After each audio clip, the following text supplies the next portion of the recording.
Welcome back to Grumpy Vet Garage. Today we're going to continue maintenance on our 2004 E55 AMG with the M113K engine. Today we're changing the supercharger oil. Now, Mercedes lists this oil as lifetime oil, which we all know really isn't possible. Considering the age of our E55 AMG, it's possible that it's never had the supercharger oil changed, but we're going to remedy that today. So a quick overview of the supercharger. It's a 2.1 liter twin screw supercharger made by IHI. This is the same company that makes the factory supercharger for the Dodge Hellcat and Dodge Demon, and that supercharger is very impressive by modern standards, and the IHI supercharger on our E55 is very impressive considering the time frame that it was manufactured. The wheel horsepower limit of the M113K using this supercharger is roughly around 650 wheel horsepower, and hopefully we'll get a chance to see that kind of power, but we need to go ahead and start with basic maintenance. The oil recommended for this supercharger by IHI and Mercedes-Benz is Mobil 1 Jet Oil 2. This is different than the typical supercharger oil that you see in many modern superchargers and superchargers from this era. Mobil 1 Jet Oil 2 is primarily used in aviation, so anything flown by the military and anything flown commercially. So why does this supercharger use this oil, and why can't it use other supercharger oils? It really comes down to design. The gear train in this supercharger was designed to see high temperatures and high pressures, things that would rip apart and destroy standard supercharger oil, but is perfect for an aircraft oil like Mobil 1 Jet Oil 2. So in short, don't use standard supercharger oil in this supercharger. Go ahead and get the appropriate oil. It's not that difficult to acquire, but you really need to use this. The other stuff just will not hold up. Okay, so moving over to the engine, right there is a small Allen plug that we need to access, and that is the only way to remove oil and put in oil into the supercharger gear train. So now we need to go ahead and remove this hose and this hose to give us a little bit of access to make it easier to get to that plug.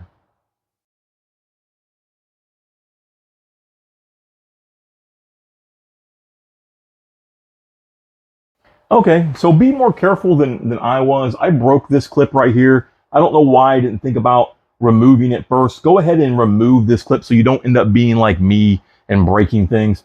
But this hose is now disconnected and the other hose is removed. Now again, we need to access that port right there, and that's going to be a 5mm Allen. I'm going to use a ball end Allen to access that. So again, a 5mm right there, and that should be able to engage it. Okay, so with my one mistake out of the way, breaking this clip, I don't want to make a second one.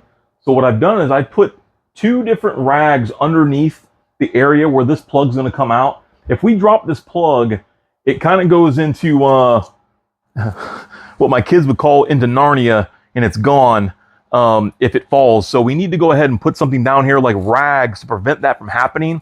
Also, have a magnet handy so you're not fiddling with it. If you do drop it on top of the rag, you can quickly go in there with the magnet and extract that plug. So I'm going to try to do this with the camera there. It may or may not work out for me. We'll see. We're going to come in here. In theory, it's not that tight, and it's not. It's moving.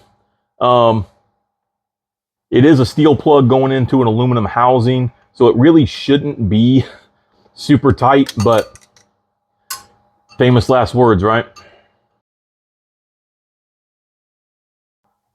Now that it's starting to get loose, I'm going to come in with the magnet just to have it right there in case it drops and we can quickly grab it.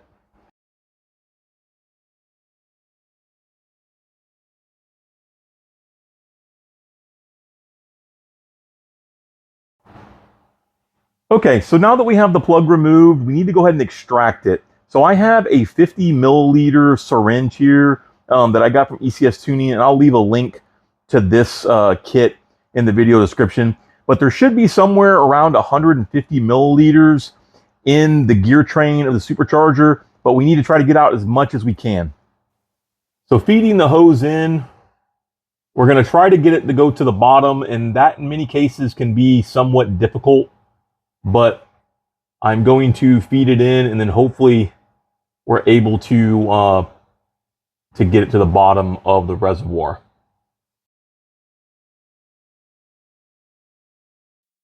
You see I'm slowly drawing it out.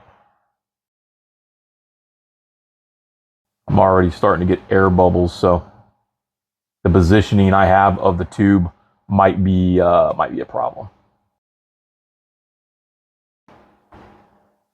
So quickly there, we've only gotten about 30 milliliters out. I'm going to go ahead and dump this, and then we'll see what else we can get out. Okay, so we got most of that 30 milliliters out. Let's go ahead and reinsert it and see what else we can get. This process really isn't going to be fast. There is another method that we can try, which is to try to use a wire to force it down, and we may do that, but let's see what we can do just doing it this way right now. Okay, so I put a little bit of safety wire into the hose. I put it back kind of far. What you don't want to do is lose the safety wire. That's why you want to make sure you have a large enough piece that it's not going to fall out of the hose. But I'm going to try to feed this in and then hopefully force it to the bottom so that we can try to get more fluid out. I'm hoping there's more than 30 milliliters in there, but I mean, there's a possibility that there isn't, but we'll see. So I went ahead and shaped it this way, hopefully to get it to force down to the bottom of the reservoir. It may be the design of the hose that I'm using, but it's a little difficult to get it to stay down, but we'll see. We'll keep messing with it. This is really the only way to get the oil out. Okay, that's a success. We're getting more. So I would say there's no lie there with the wire method. The wire method appears to be that is definitely legit.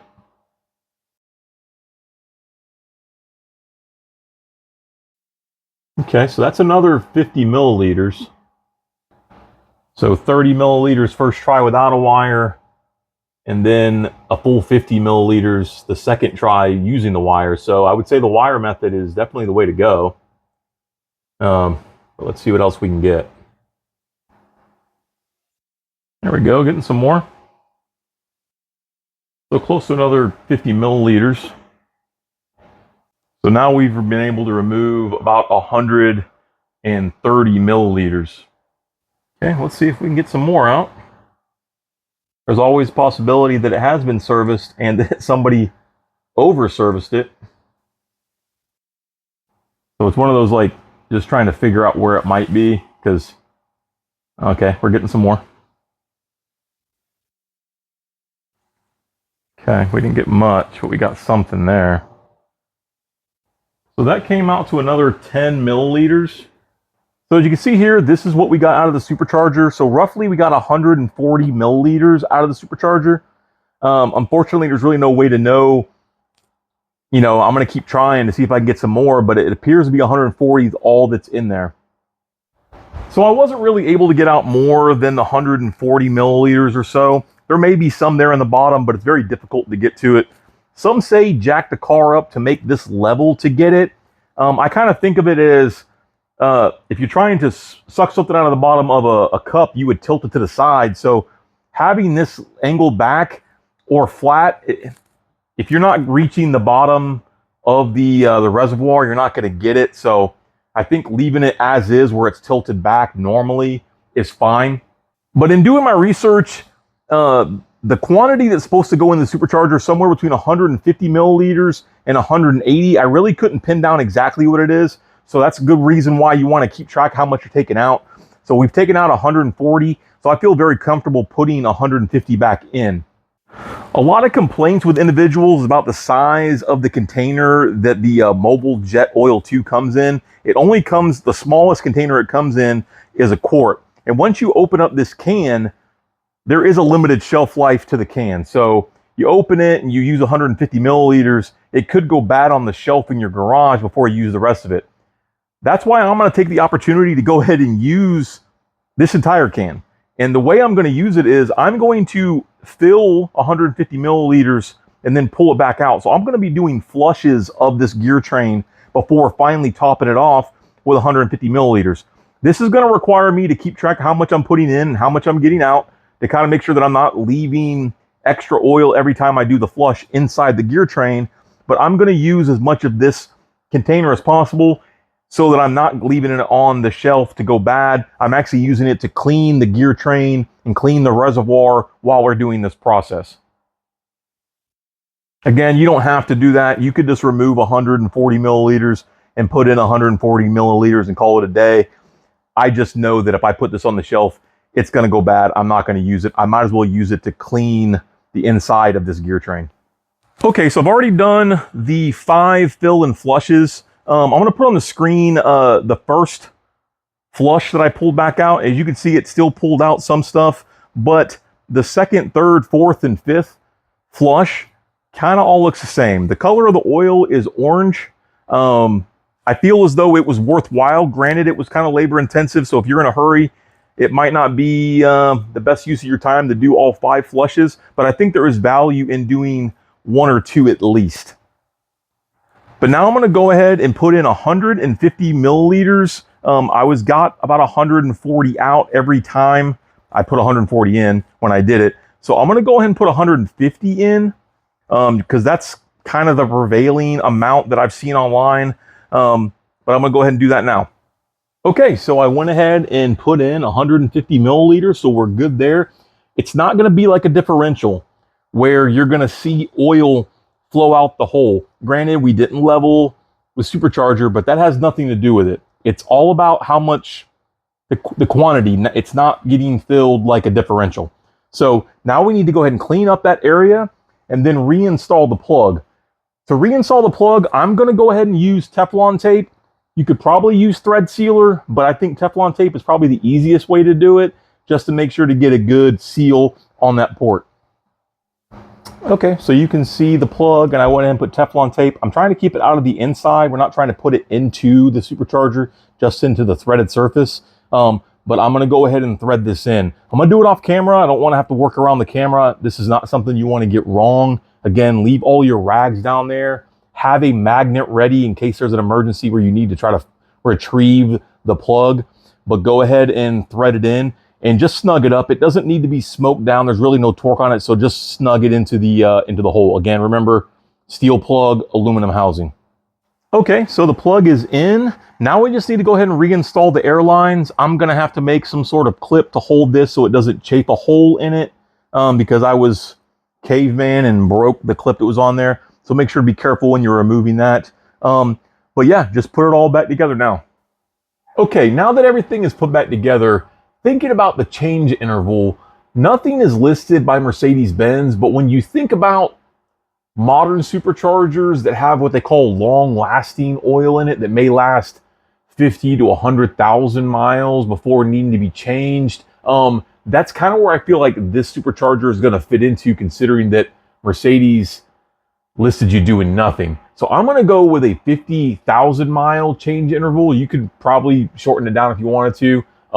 But I think that's a good spot for it and definitely better than the absolute nothing that Mercedes was recommending.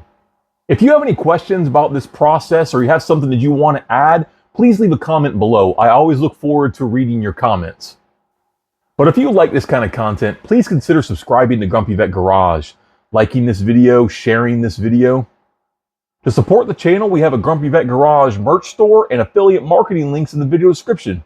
Using those links to make any purchase directly supports the channel. If you want to contact me, you can do so through the comment section of this video or through our Facebook or Instagram page. Link is in the video description. And as always, thanks for coming and seeing me in my garage. And until next time, have a good one.